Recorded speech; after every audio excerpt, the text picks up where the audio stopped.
Hello, everyone. Thanks for joining our monthly happy hour. Travis Spear with Pine Financial Group, hard money lender, real estate investor. Each month, we host one of these webinars to bring you some pertinent information to the real estate community. We dive deep into title insurance, self-directed IRAs, or sometimes we just have an interview with a professional like Aaron tonight. I want to say thank you for everyone that made it to the webinar. I know that you like to be at home having dinner with your family, that type of stuff, so we enjoy the opportunity to bring you some value this evening. This webinar is brought to you by Pine Financial Group.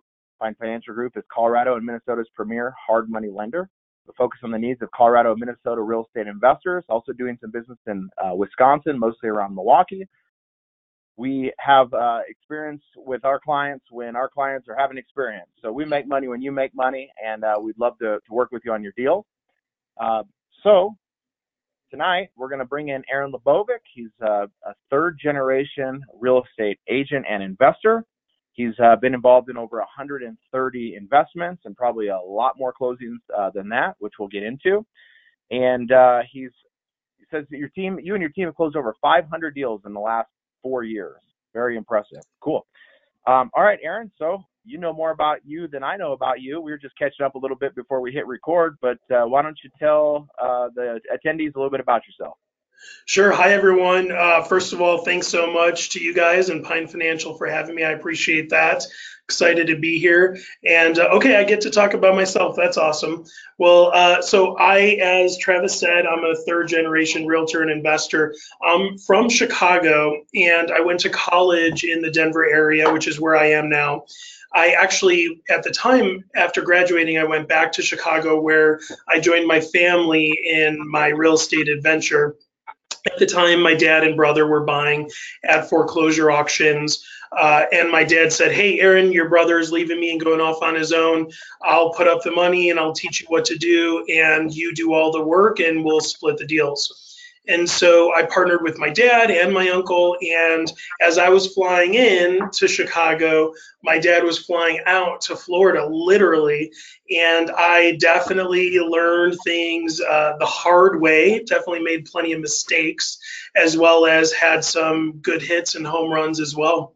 So fast forward, I was investing in Chicago, Wisconsin, Ohio, and Colorado through about 2009.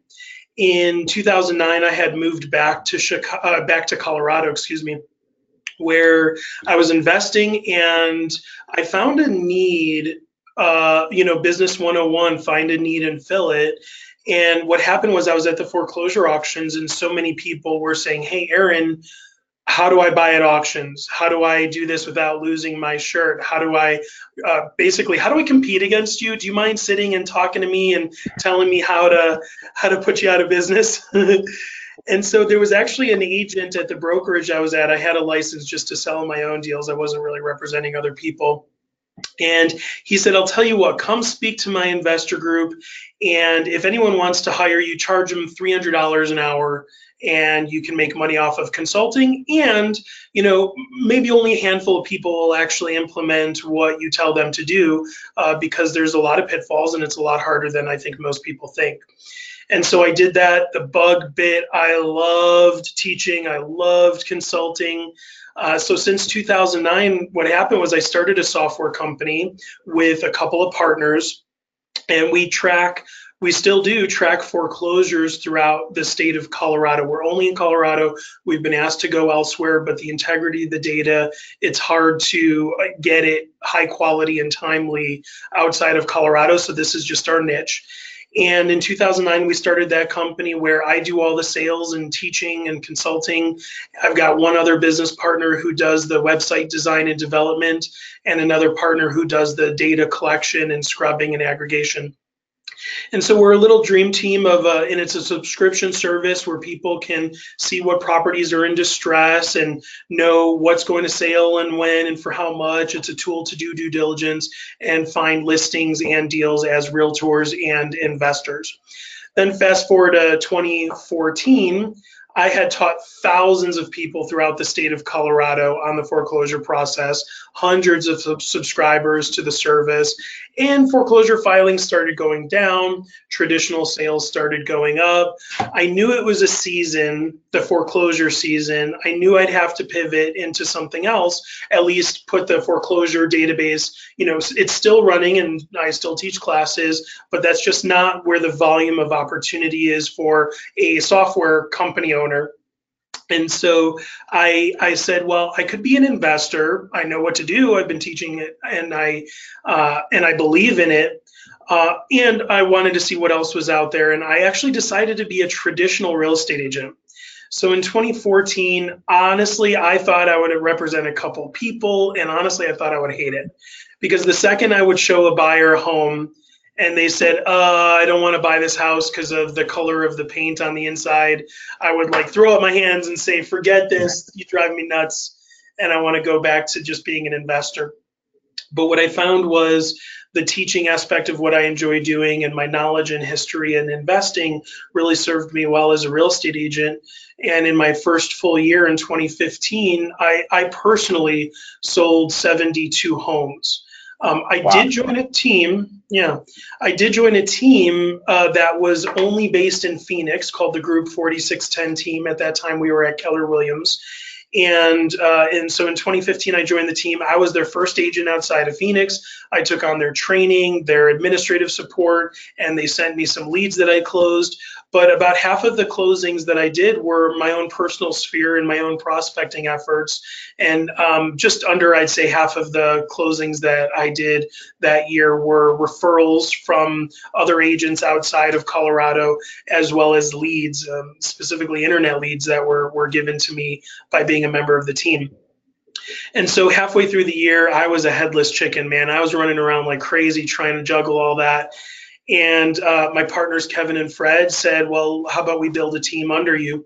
So I took on two brand spanking new agents halfway through 2015, and they closed 30 transactions combined, which is not bad for first half of the year, or for second half of the year, for 6 months in the business. And so fast forward, I just, worked on building the team. I've expanded, I've contracted, I've learned, I fell on my face. I learned what not to do. I learned what to do. So that brings us to where we're at. Ending this ride of the story is right now we actually moved over to eXp Realty. The whole team did. Not everybody joined us, and that's okay. It's not for everybody. But we moved over to eXp Realty, and yeah, our team has closed over 500 homes in the last 4.5 years. We're still rocking and rolling as Group 4610. I'm still in production, and I've got other streams of income as well, and I'm having fun for sure. Well, that's fantastic. So we've covered the entire webinar in about 8.5 minutes, so we can close it down now, right?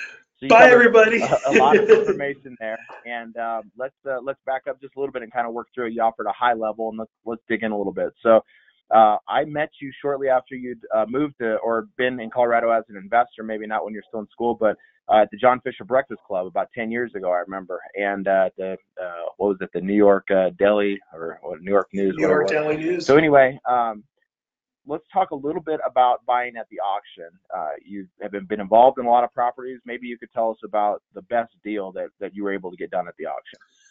Yeah, I'd say the best deal I did, and this is just what comes to mind. I'm sure there's others out there. I've done all sorts of deals, commercial. I owned a trailer park in Wisconsin Dells for my Wisconsin peeps. I'm sure, the Midwest peeps, where that is. I've done all sorts of deals, but I'd say one of my most memorable would be a duplex that I bought in Denver, really close to the University of Denver on Evans, for those that are local here. And it was right across the street from Observatory Park, 2 units. I bought it for $344,000 and I sold it for just over $440,000.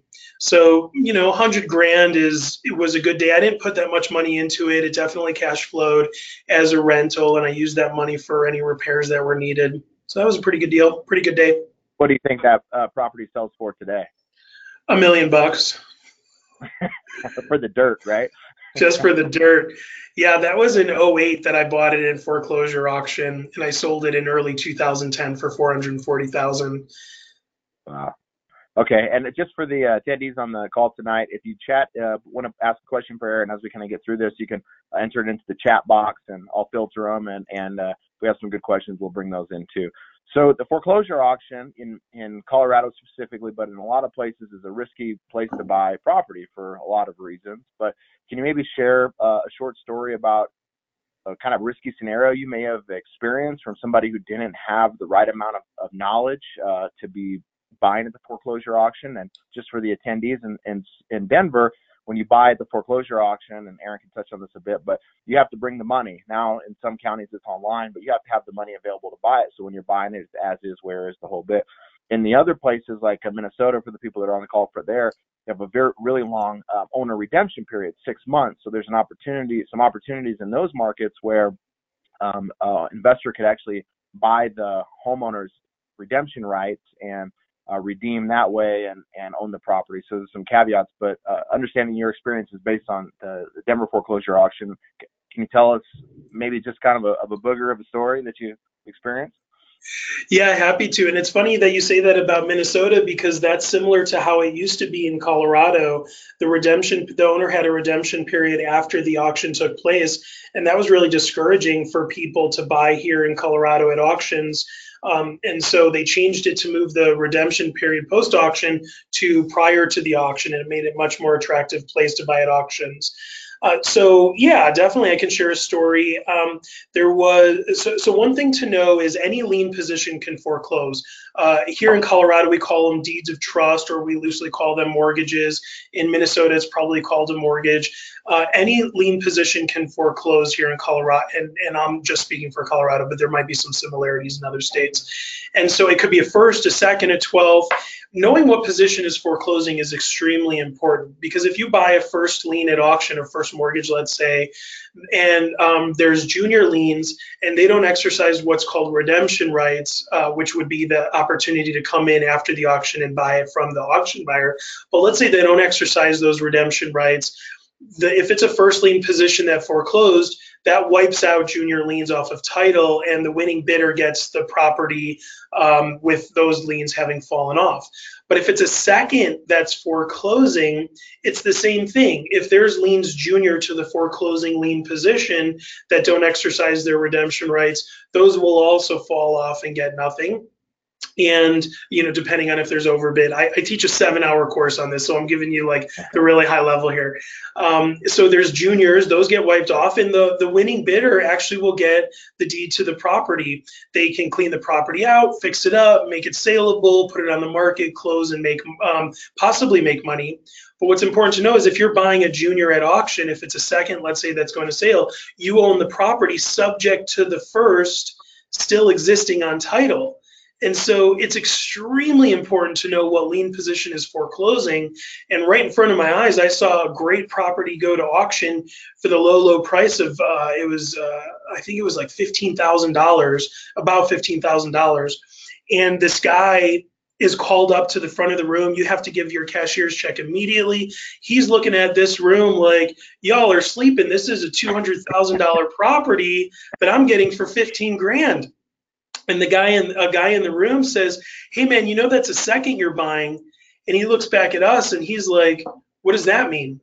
And so the whole room erupts at him all at once. Like, dude, you got to pay off the first. It's not worth it. The first is owed $230,000. You're going to lose your entire $15,000.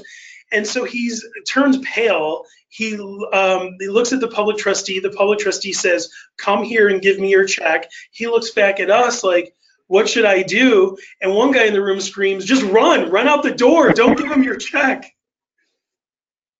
So yeah, man, I mean, it's funny because people are willing to invest thousands or tens of thousands or even hundreds of thousands of dollars in this process.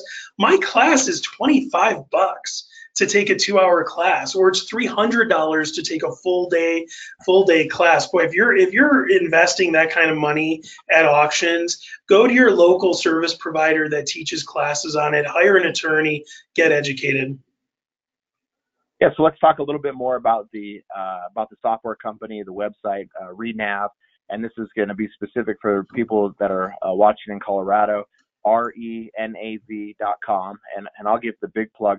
not even for the paid portion of it. I frequently use Renav to pull comps on properties. And if you visit the site, go down to the bottom, you can put in any address that's serviced by the company, and immediately it'll pull half mile, 6 months, and you can actually see interior pictures, because a lot of times when a listing comes off the MLS, the exchange services say like Redfin or Zillow or those, they will pull the pictures down. You only have the picture that it closed with, but on Aaron's site, you can actually still see the picture. So if you're doing rehabs, great opportunity to jump on there, see what kind of work was done to the property, get a good comp for the property, and to me it's really clean. No, for that portion you don't have to log in. You can find what you need. You can share the links and that kind of stuff.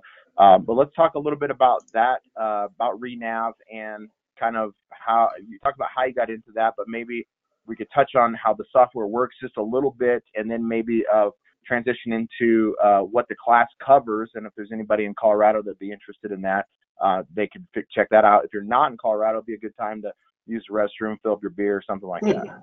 Well, wait, stay. It's funny you say that. Like, I had no plans and no intention of plugging Renav. I really appreciate you doing that for me. I want to talk to everybody out there. We've got almost 70 people on the line. We might have other people watching after as well. You might be in a position where you have a full-time job, or you're a full-time real estate investor and you're looking at, okay, I have this many deals, I'm looking to make more money, what can I do, what should I do?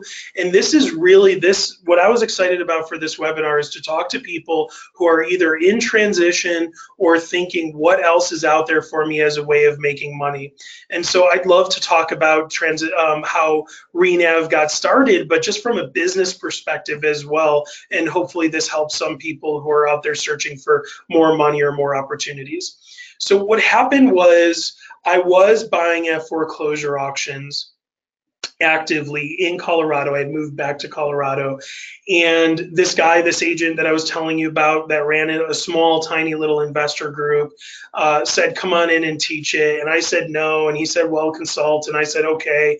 And I just absolutely adored it. I loved sharing my knowledge and experience. And I did charge a couple of people. I started at $100 an hour because I didn't really know my value. Now I charge $200 an hour.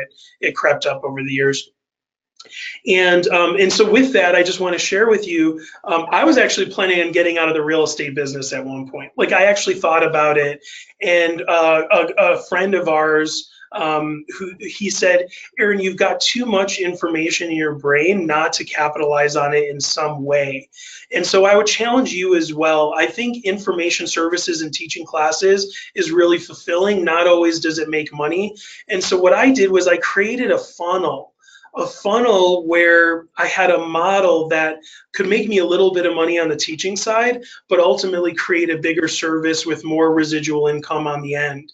And so the way it works essentially is, I designed a 2-hour class. At first it was free just to get people in the door on buying at foreclosure auctions and the foreclosure timeline, and that blew up, that skyrocketed. And then I started teaching a full day class that I teach for $300 for the full day class. That started making some good money. And when I had launched the classes is when a couple guys approached me saying, hey, Aaron, we built this mock-up of a tool that we are using at the foreclosure auctions for us to buy at auctions, but maybe it has some commercial consumer use. Would you take a look at it and let us know what you think? And it was Renav, and it was like seeing fire for the first time. It was such a cool tool that he used. It was amazing. And so I said, yeah, this is definitely something. And he said, well, how about I give you X% for the sales and for any subscribers? And I said, I'd rather take ownership. And I'll bring the distribution list, and I'll bring the people to subscribe. I'll bring in sweat equity and value. And they said, well, okay, you could buy in for $30,000 and we'll give you a third of the company. And I said, no, I want it for free, and I'll bring enough value. Trust me, don't worry. And they gave it to me for free. They gave me a third of the company. And I think it was a good decision for all of us to partner. And this is something else I wanted to talk about. I'm sure the audience, you've partnered with the wrong people and it turned into a mess, whether it was your personal relationships or business relationships. But I think when you realize you you've partnered with the right people, you can all go faster and further together. And sometimes that comes from not being greedy. You know, pigs get fat, hogs get slaughtered. When you partner with the right people and you're doing it with good faith and a win-win scenario for everybody, it tends to work better for everybody. So I partnered with them, started teaching classes, helped them design the tool to make it really friendly, not just for investors and but also real estate agents for finding short sale listings and distressed property deals, which people are still doing now. And so describing the tool, basically the way it works is you go in and it's just like the MLS.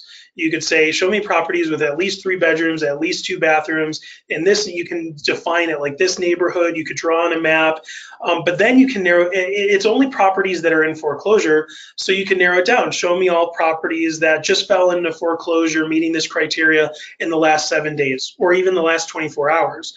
You could say, show me properties that are going to auction, and this is a big one. Regardless of what state you're in, if you're looking for leads and deals, you know, the foreclosure timeline is a certain amount of time, but at some point they have to get their head out of the sand and make a decision. And so I think, especially if you can close quickly, of course, using Pine Financial for your hard money needs, for your loan needs, if you capture people who are about to lose their house in the next 30 days, and their house isn't on the market, they don't have another solution, that's when to really reach out and say, hey, maybe your plan A is to sell the property to your cousin. Maybe your plan B is to do a modification of the loan. Let me be your plan C. And I'll even give you other suggestions that don't involve me making money or using me. But let me be the Tylenol to your headache if all your other options fail. I just need, I mean, how quickly can you guys close if you have the contract in your hand and availability for an appraiser, Travis? Yeah, typically 2 weeks on the long side, but we've got some loan products now where we can close in just a few days. I mean, having access to that capital, those funds, and maybe you have your own funds as well, makes a huge difference, especially for people that all their other options have failed. The bank lied to them. They said they would do the modification. They waited until last minute and then denied it. Or their cousin Vinny actually doesn't have a job, and they thought Vinny would be able to buy it, but Vinny wasn't able to buy it. And so coming from contribution and just being honest with people, saying, hey, you got other options out there, but if those fail, I want to be the first person you call and I can truly help you. So yeah, that's the service. It's a subscription service. Use the discount code PINE for a discount. I'm pretty sure that still works. I'll double check that and let you know if not, or we'll just create it. So yeah, you can go with Pine for a discount. But it's a subscription service. It's month to month, cancel anytime, or you get discounts if you prepay for 6 months or a year. We're a local company, so if you say, well, I subscribe to this county, but I decided I actually want that county, we'll switch it for you. There's no cost or fees. We're super easy to work with. And at a class that I taught a couple weeks ago, an agent approached me saying, hey, Aaron, I have access to your service. And he actually signed 4 sellers within a 45-day period. This was about February 15th that I taught this class. And he said, since the beginning of the year, I have 4 sellers. A couple of them went to his investor who's buying the property, and a couple of them are going to be listings for him. So if you're willing to hustle, show up, work hard, door knock, cold call, send letters and reach out to these people, there's definitely opportunities out there. Very cool. Okay. And so after, well, not after, Renab is still active, but you decided, you said roughly 2014, that you were going to jump into the retail side full time and weren't sure how it was going to go and this and that. I think that most agents or most people making the transition from full-time investor to agent would probably assume they'd work with other investors, but that's not the path you took, right? So can we talk about that a little bit, what that transition was like? And let me caveat with this. A lot of times when we're talking to somebody who's wanting to get into real estate, maybe they want to quit their full-time job and they want to jump into real estate and they want to learn wholesaling or flipping or whatever it might be. Oftentimes we give the feedback, why not get your real estate license? You could do a couple deals on the side, you could build up your pipeline until it makes sense to quit your full-time job, and then hopefully you can kind of jump off and be successful as an agent, which would then parlay you the opportunity to have the freedom to potentially do some real estate deals while still creating an income. So let's talk a little bit about that. What your transition was like from investor to working, I guess what we'll say, a retail agent. Yeah, happy to. And as I mentioned before, I thought I'd give it a try, but honestly thought I'd hate it because consumers are just different from investors. Consumers make decisions emotionally, and investors just, it really comes down to the math most of the time, at least it should. And so, I mean, obviously there's a gut sense for locations and whether it's going to be a good investment or not, but really the math is what we're looking at. And so here's what happened in 2000. I don't know if you heard there was a market crash and a recession in 2008. I don't know if anyone out there remembers that or Top still movies has out of it. scars. Yeah, right. The Big Short. Um, I've got some scars, man. A mental, emotional. My heart is torn up.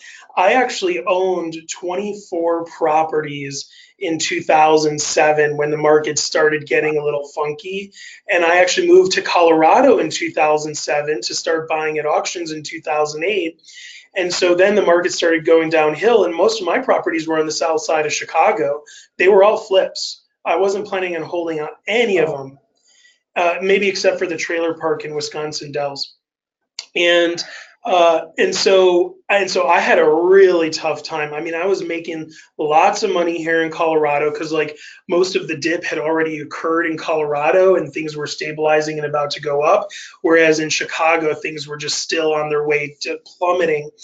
And so I had to work through that. I made tons of money in Colorado. It all went to problems and issues in Chicago. I had property managers that were, telling me, no, the tenant's going to pay. Don't worry, the tenant's going to pay. Well, I found out the property manager was sleeping with the tenant in exchange for nah, her not paying rent. It was just horrible, man.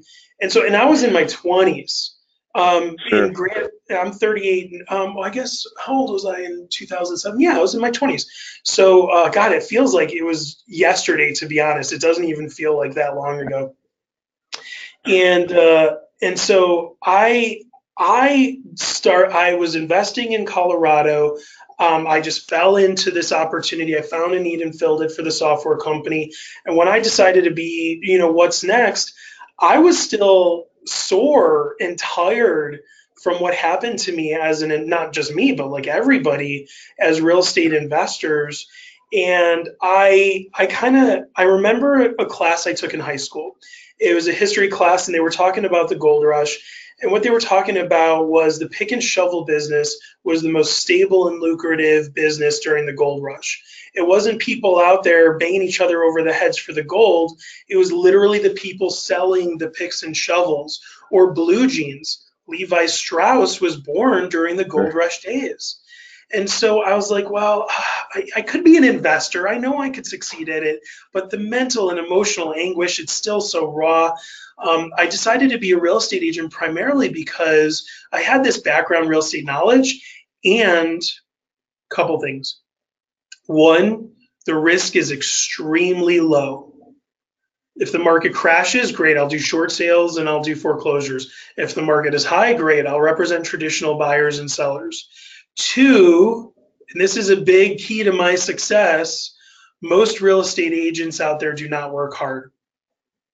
This might be a shock to you, but Sure. there's 47,000 licensees in the state of Colorado and just over 26,500 realtors, meaning they subscribe to a service that or a union that has benefits, but these are people that should be active producing real estate agents. Well, get a load of this stat. In order to be in the top 25% of real estate agents in the Denver metro area, that means you're closing 4 transactions or more a year. Wow. 4. And in the last 12 months, 50% of licensees in the Denver metro area did this many transactions. And Wow. so I'm not saying they're lazy. Maybe they're not partnered with the right people. Maybe they haven't found the right coaching or opportunity, or maybe they are lazy, or maybe they think they're getting their license and the business is just going to come to me. But there's over 20,000 licensees in the Denver metro area alone. So why did I think I was going to succeed? I hustle. I show up, I work hard. I'm still at the office. It's 5:30. I have an understanding wife and a 2-year-old child that I love to see, but I am showing up and working hard, man. And that's how I closed 72 homes in my first year. I showed up, I plugged in, I followed a model that is proven, a model that works, and I crushed it. Yeah, so 72 closings in your first full year as a real estate agent. I mean, that's impressive. I mean, I don't care what market you're in. That is hustling. There's no question about it. You mentioned you're following the model. So can you give maybe without sharing all the secret sauce, can you give just a little bit of feedback into what that looks like, and maybe if there's some agents that are on the call that maybe didn't have an experience as much success, or they need to kind of turn the corner and get better at their business. Maybe you could provide a little insight to that. Man, I am on stages all the time, and my secret sauce is not a secret at all. In fact, anything I'm going to talk to you about, or any materials anyone is watching this webinar and you want any of our materials, I'm totally happy to share them. In fact, if you want to email me, I'll even send you our script book. And I'd say that was one of the major keys to my success. We followed a model. Part of the model was a calendar, a schedule. And this was our secret sauce for real estate agents on our team that followed it. They were the ones that succeeded at a high level. 8:30 to 9, Monday through Friday, was practicing scripts. Monday through Friday, 8:30 to 9. And if you want to email me, I'll send you our current script book. It's all our latest and greatest and best scripts that we use as a team, and you can use it in your business. Oh, by the way, my email address is, I guess the easiest one is aaron@renav.com. That's start over. That's AARON at RENAV.com. Just shoot me an email saying, hey, scripts, please, and I'll send it to you. So yeah, following the scripts and practicing the scripts and actually using the scripts in my day-to-day business. It wasn't to sound like a robot. I don't want to be like sounding like a guy in a call center that's reading off a screen. But if you internalize it, make it your own, and use it in your day-to-day business, you'll realize that you're navigating the conversation in a way that leads to the appointment. The scripts are all about just setting a freaking appointment for a buyer consult or seller consult, because everybody knows 6 real estate agents in town. And it's possible that you as investors could use the scripts as well. You can modify it for your use as well. So 8:30 to 9, Monday through Friday, was script practice. 9 to 11, lead gen time. We put our heads down and we work. We're not answering the phone if our wife calls, or if pick up the groceries or whatever. If our buddy calls, making plans. We're not talking about the basketball game. We're putting our heads down and we're following up with leads. We're prospecting for new business. We're cold calling, or we're setting up open houses. We're planning open houses and activities that produce results.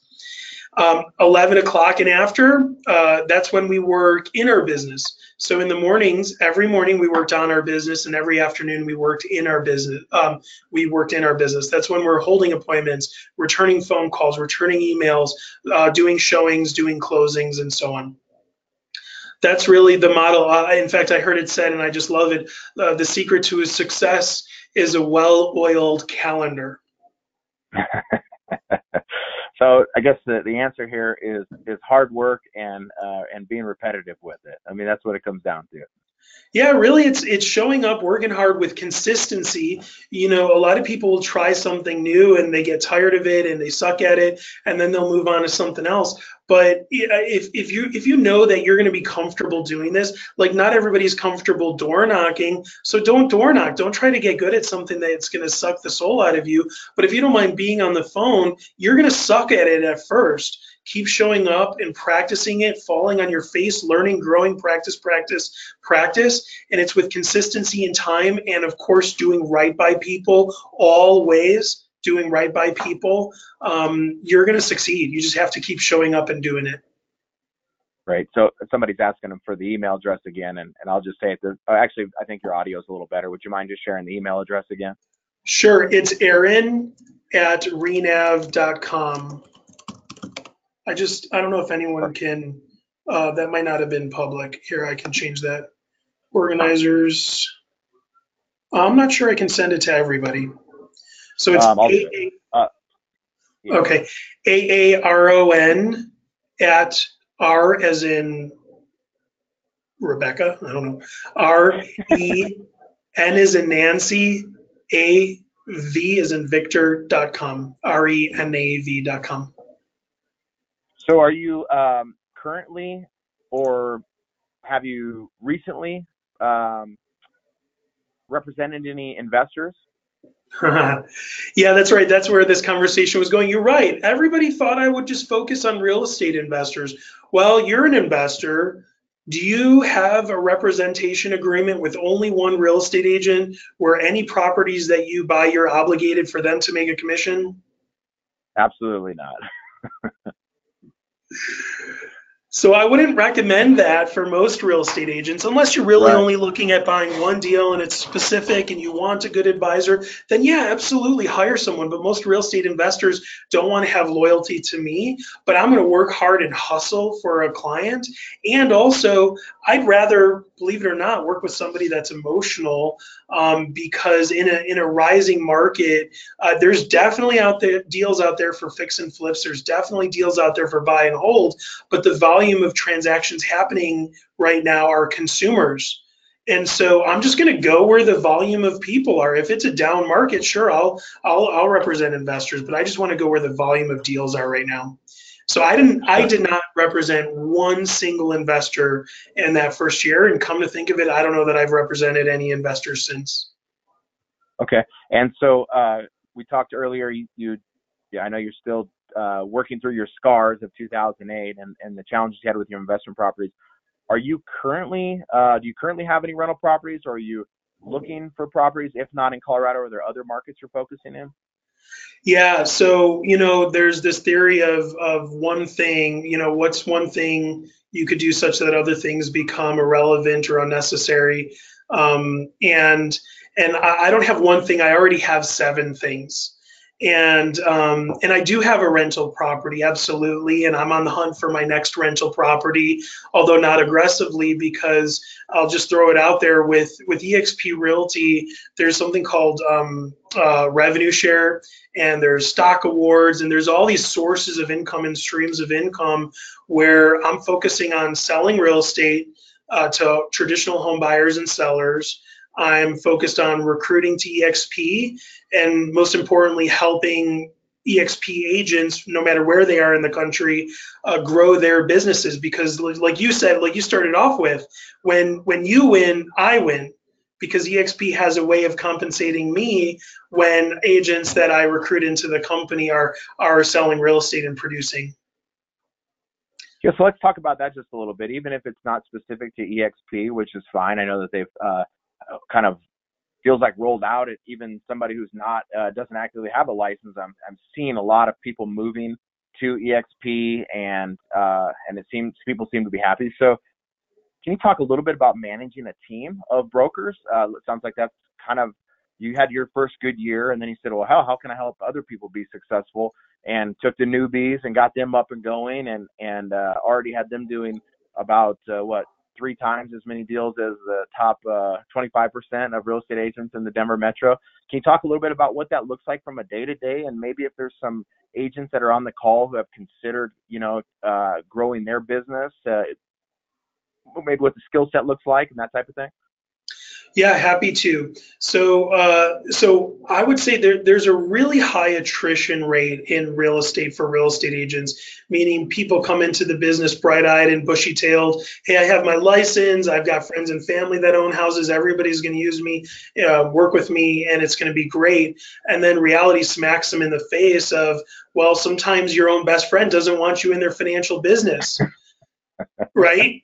I mean, they don't want you knowing how much money they're putting Right. down or where their finances is. And so for a lot of real estate agents, we take that personally. My best friend, my best man at the wedding. Oh, you just paused, buddy. There you are. I'm back. Hey, so or like a family member that works with somebody else. I mean, it's a hard business, and so you've got to have business coming from all sources. You've got to have thick skin, and you got to work your tail off. You got to be available when your clients want you to be available. Sure, you can set expectations and do things within reason, but most people can see houses after they're done with work or on weekends. And you also have to set really good expectations with your family. In fact, for somebody that's considering becoming a real estate agent, I think I did this one of all the things I messed up and did wrong. I think I did this one thing right. I sat down with my wife, my actually soon to be wife, when I was deciding to become a real estate agent. And I said, honey, if I become a real estate agent, two things are going to happen, because these two things always happen when I start a new business. I'm going to work my tail off. I'm going to work nights. I'm going to work weekends. And the goal is for that to be to make a lot of money, to build a bigger life for ourselves and maybe eventually our family. And I don't want to work hard. Ultimately, I'm actually lazy. I don't like working hard. So I just want to make a crap ton of money now so I can be on a boat 10 years from now and still be young and enjoy myself and have fun. And number two, I'm going to gain a bunch of weight, because this happens every time I start a new business. I'm eating fast food, right? I'm focusing on my clients. I'm in between meetings, and I got celeries and hummus right now. I'm still trying to lose weight 5 years later after starting. So she was on board because she knows what that money will provide for ourselves and our family. And you know, I think it's Dave Ramsey that says, live today so that you can live and give, live today like no one else so you can live and give tomorrow like nobody else. I don't agree with everything Dave Ramsey, certainly, but I do agree with that. And so I decided to be a real estate agent. And so here's what, you know, I've had a lot of agents come and go. The attrition rate is really high, and my team is absolutely no exception to that rule, where people are an A player when they're in the interview. Yeah, I'm going to show up for script practice. I'm going to show up for lead gen. I'm going to door knock. I'm going to cold call. I'm going to do open houses. And then it's 3 weeks later, and it's like, where did Andrew go? It's 1 o'clock in the afternoon, and he was here for 2 hours, and he doesn't have any clients, and we didn't hear him set any appointments. And his name is Andrew. I won't give his last name out of respect, but I did ask him. I'm like, dude, where in the heck were you yesterday? Like, what do you do all day, every day? And he's like, well, usually in the afternoon I go home and I watch Judge Judy. He actually told me that. It's tempting. All of a sudden, you're in this role where you work for yourself. There's nobody cracking a whip. You're not going to get fired. But the reality of the business is, and you got to prepare for this if you're thinking about being a real estate agent, and I would say an investor as well. What you do today affects your income in 3 months. And so you are not going to lose all your money if you don't show up for work today. And also, you're kind of like either making a deposit or a withdrawal in your future bank account based on the activities that you're doing today. And sometimes it's hard for people to connect that. Yeah. Right. And so here's what happened. And this is the good, the bad, the ugly. I'm just like not shy about sharing anything at all. So what happened was, at the end of 2015, my partners in Arizona said, Aaron, you crushed it. What's next? What do you want to do? And at the time I was thinking, well, I'm really good as a traditional agent. My average price is about $350, $400. Maybe I'll start focusing more on the luxury market. So I'll do less closings, but I'll make more money for each. And they were actually the ones that planted the seed. Well, you hire 2 people, you guys are sitting in a tiny room and you're helping and coaching them. And maybe why don't we expand beyond that? Why don't we hire more people in Denver? And we can even, you can be a leader and expand in other cities as well. And so we expanded into Colorado Springs first. And then we expanded into the Littleton Keller Williams office. And then I expanded into the Fort Collins Keller Williams office. So by the end of 2017, I had completely taken myself out of production in 2016. I was only coaching and recruiting agents, although a lot of the coaching was coming out of Arizona. So I was mostly just recruiting agents. And I had 30 agents. And in 2017, we closed 168 homes for $57 million in real estate. Wow. And maybe 1 or 2 of those transactions were mine, left over from the prior year. Okay. Yeah. And then 2018 happened. So I had a baby in early 2017, and my first child, and I put leaders in all 4 locations. And take this as a lesson, guys. I had 4 locations. I went wide. And so I couldn't be in all places at once. So I took the top producing agent in Colorado Springs. I made her a leader. The Fort Collins guy we moved out there with, we partnered with, he'd been in the business for 14 years. That's why we expanded there. I put a leader in Littleton and a leader in Denver. So all of a sudden, my leader in Colorado Springs, she was married with 3 kids. Now she's getting a divorce with 3 kids. So with a new baby at home, I'm traveling to Colorado Springs twice a week to help coach and lead that team.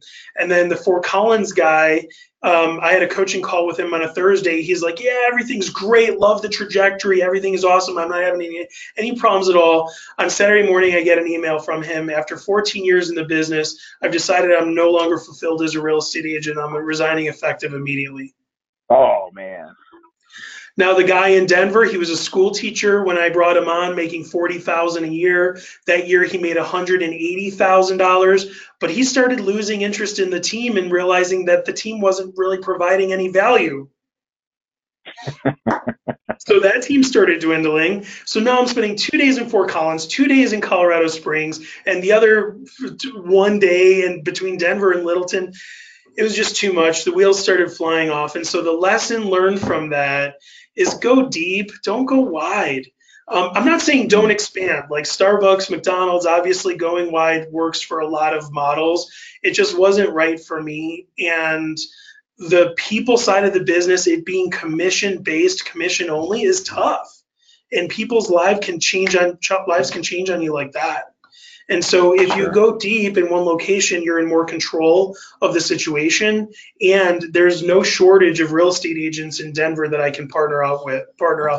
By the way, if you're looking for a kick-ass team and want to work with me, I'm a real estate agent in Denver looking to hire agents. All right, so as we wind down a little bit here, a couple more questions that have come in. You've talked about kind of being the agent that can be successful in up, down, kind of any market, right? Whether if the market's down, we can work with investors. If the market's up, it's with home buyers or whoever it might be. So give a little feedback on what you think about the market. Now, this is probably more Denver specific because that's where your experience is. But what do you think? I mean, you've mentioned multiple times on the way up. What are you seeing in your business? Look, I'm a foreclosure guy. If the market were to stabilize and maybe even take a turn, I mean, we're doing well right now. We would do even better as real estate agents and investors if the market were to take a turn. And granted, the foreclosure numbers is a lagging indicator, meaning the homeowner has to default on their loan. The bank will wait 30, 60, 90 days before sending a default letter. They might wait 30, 60, 90 days before filing the notice of election and demand. And that's the public record start of the foreclosure timeline. And that's when it hits my system. And so I can tell you we're down in foreclosure filings overall between 5 and 10% year over year compared to last year's numbers. So yeah, foreclosure rates, they're actually still falling. And traditional sales, I mean, I take listings. I'm a busy agent. I'm still going up against other buyers. It's not the 40 offers in the first weekend like we experienced a few years ago or even early last year.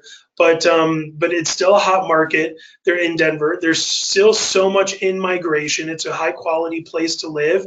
Companies are coming in here. The cities are growing. Traditional sales are great. Flips are out there if you're willing to work really hard for it. The foreclosure data is definitely a great source of information, but I still see the market specifically. We're experiencing a deceleration of appreciation, meaning the market was going like this. Now the market's going like this. A balanced market by definition is 6 months of inventory, meaning on average, homes take 6 months to close from the time they're listed. We're not even close to that. It's still a seller's market, even if it's not as competitive as it used to be. Yeah. Okay.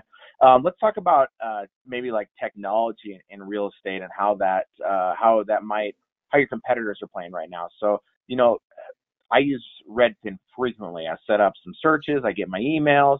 And I've never closed a deal with one of their agents. But, if I wanted to go look at a house tonight or first thing tomorrow morning, all I do is click a button and somebody's going to meet me there, assuming that they're available. How do you think kind of more traditional real estate is going to compete with that as we go forward? And what does that look like for you and your business? Oh, man, if you want to schedule me for another hour webinar, or better yet, how about this? Friend me on Facebook. Everybody out there watching, friend me on Facebook and go back about a week or two. I was interviewed about my conversation with Gary Keller, obviously the owner of Keller Williams. What happened was he actually reached out to me. His people reached out to me after we moved from Keller Williams over to EXP Realty, under the guise of, hey, we want to learn why you left and grow from what you share with us. But I spent an entire day learning about all the technology and the $1 billion, that the B with a B, that Gary Keller is committed to technology and changing the face of the industry for his Keller Williams agents. And then I met with him privately for 2 hours. I mean, if you've ever walked out of a meeting shaking, like, Right. what the hell just happened? That was my life. This was just a couple months ago that I met with him in Austin. He flew me out, put me up. I spent the day with his team and a bunch of other KW agents, and then I met with him personally. So I can tell you the direction things are going according to him, as well as I have relationships with iBuyers here. Redfin is turning into an iBuyer. There's Open Door, even Zillow is an iBuyer, and now they're going to start advertising on TV, where they'll come in and make an offer on a property sight unseen through technology. When the offer is accepted, then they'll send their inspectors in and they'll negotiate the price down based on what they learn, and they can close in as quickly as 10 days or as much as 60 days from the time they go under contract. It's a great option for certain people, but traditional sales, they're probably going to make less money, or maybe even a little bit more money, but it's just going to be, yeah, real estate agents have to adjust and prepare for that. As far as like Redfin, yep, an agent can jump out and show property. Also, EXP has a new product called Show Me Now that is already live in Texas, in Austin actually, and is expanding beta in Nashville, and they plan on going nationwide, where it's a sign writer that says, come in and see this house within 20 minutes or less. And so, Wow, or it's free. yeah, it's right, or you get a free pizza. That's recorded. That's not true, and I was joking. Um, so yeah, technology is totally changing the face of the industry, and I think we as real estate agents have to learn to work with the technology, because as much of pouting and anger and go away Zillow, go away all these things, they're not going to go away. They have a bigger budget than you. They're spending millions of dollars to take the relationships you've built, whether you're a real estate investor or a real estate agent, and they're still spending millions of dollars to take that relationship from you and give it to them. And so how do you beat the machine? You be more human.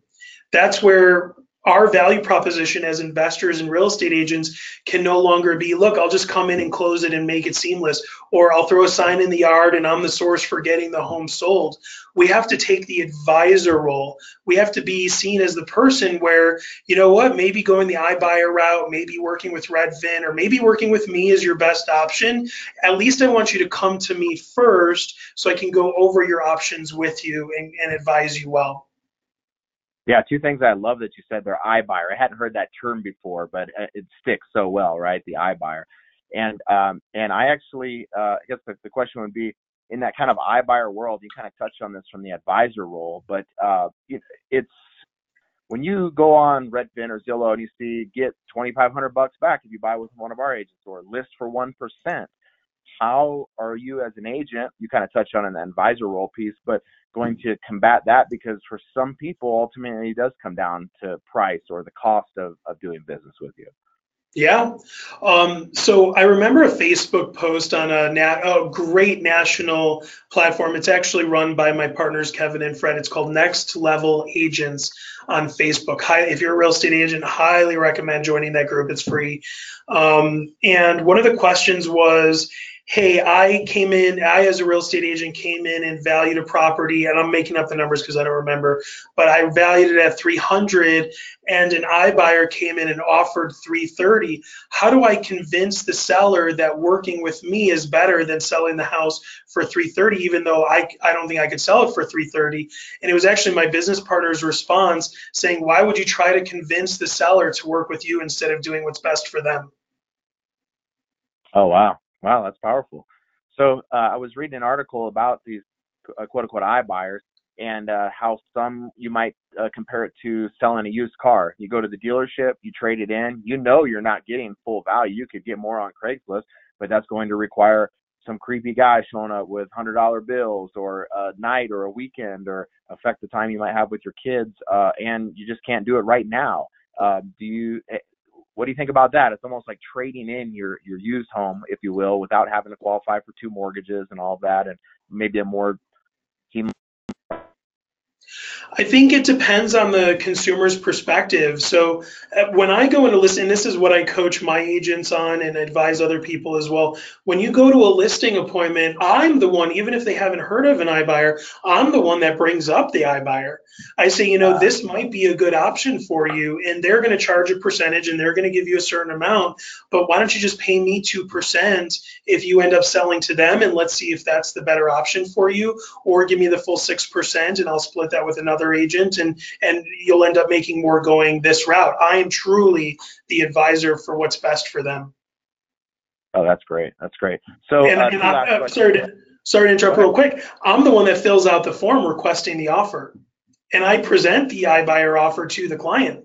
Nothing wrong with that. In fact, they would be the best, easiest buyer to work with. Sure. Sometimes their fees, though, that aren't always clearly disclosed, is what eats up their net to the seller. So they might offer you $330, but they might have $45,000 in fees or something like that. They do. It's between 5 and 10% of the purchase prices is what they charge in fees, and then they send their inspectors in and they negotiate things down based on what they find. Okay. So two last questions for you. You mentioned making a bunch of money so that you could enjoy your time with your family on a boat before you're too old. Let's leave that one for last so you can think about it just a little bit. But so then the next question would be, what did we miss today? Maybe is there a nugget or something that you wanted to be sure that you could share today that maybe we didn't cover through the conversation, whether it be investor, foreclosure, or real estate agent, or even team leader related? Yeah, I'd say there's a short list of massive suggestions I have for people that want to find success, whether you're a real estate agent or investor. Number one, first and foremost, the fortune is in the follow-up. One thing I swallowed early on was that it is not their job to call you. Yes, they're going to say, yep, I'll call you back if I need your services. It's not their job to call you. It's your job to call them. Truly, the fortune is in the follow-up. Also, there's a big difference between being productive and being busy. A lot of us feel busy because we're taking classes and we're learning all this stuff, but I would rather fall on my face and lose my earnest money and take away that lesson than sit in a class and not actually have activity that produces results. Who you surround yourself with for coaching and mentorship matters so much. And that's what I love about you guys at Pine Financial. You're so giving of information. And if somebody has a deal, they're going to run the deal by you. And you might be the one to tell them you're going to lose your you're going to lose your pants if you invest in that deal. Like, it's another set of eyes and experience by working with you guys that I think is just so great. I love the idea of multiple streams of income because, like, for instance, with EXP, my revenue share check about 2 months ago was $3,035. I had a slow month in real estate sales. That paid my mortgage, my car payment, and half of my rental property. So those are some nuggets of wisdom for you. Okay. And so tell us about this boat that you're going to sit on when everything's all said and done. Gee, I don't even know why I said boat. I hate the ocean. That's why I wanted to ask, because sometimes when you when kind of our thought of retirement, beaches, boats, relaxing, etc., doesn't always match with what people actually want to do. And I mean, there's a true passion for you in real estate here, right? You love it, so you'll probably be doing at least a couple of deals a year until you kick the bucket, right? Just because that's what you like. It kind of keeps you going, but also gives you the freedom to enjoy the time with young children as they grow up, and have the time with your wife and that type of stuff.